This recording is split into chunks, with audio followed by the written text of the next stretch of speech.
cây cây tần cử nhá. Cây tần cử đây, cây tần cử đấy. Đây là cây tần cử đây. Cây tần cử nhá. Đây cây tần cử đây, như cái cành cây tần cử ở trên cây có tương đối là nhiều đấy,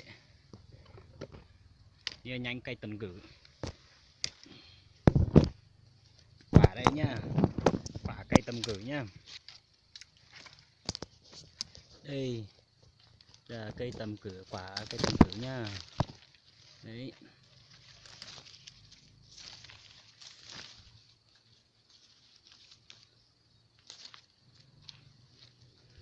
tương đối là nhiều ở trên cao, mình chiều tương đối là cao nhá. Cái tần cử, cái tần cử nhá, có rất nhiều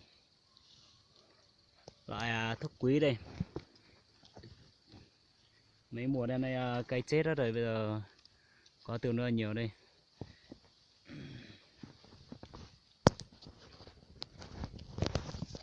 Đây cả cây này, những cành này trên là nó có hết, ở đâu cũng có đấy. Ai chưa biết cây tần cử thì đây là cây tần cử nhá. Đấy,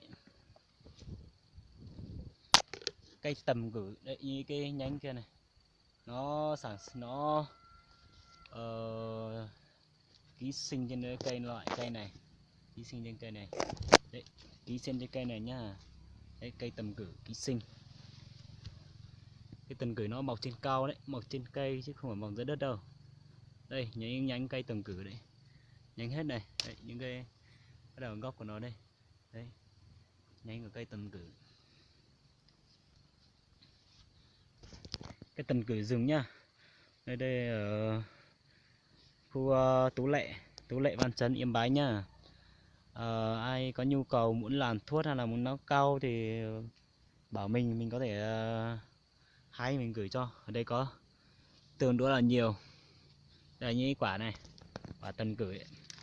Đây là quả tần cử nhá. Đây mọi người rõ chưa? Cái này giới thiệu mọi người cây tần cử như thế đấy. Ai muốn biết rõ hơn thì có thể comment cho mình để mình có thể giải thích cho mọi người. Cũng có thể ai có nhu cầu muốn bán là muốn buôn, comment cho mình hoặc là đăng ký kênh giúp mình để tiện thể theo dõi những cái loài cây quý của mình mà mình hay đăng lên. Mình đi rừng thì hay mình đăng lên những file đấy. Đấy, đó là cây tần cử. Hôm nay giới thiệu cho mọi người cây tần cử nhá. Đấy, đây quả nó chưa chín, quả nó chín nó cũng ăn được. Đấy, cây tần cử này là chin am, sau đó chin ăn những quả này, sau đó nó đi để phân trên cây, sau đó bắt đầu lại sản sinh những cây tần cử mới trên những thân cây. Đấy, nó sống rất là tốt. Anh có nhu cầu thì bảo mình nhé.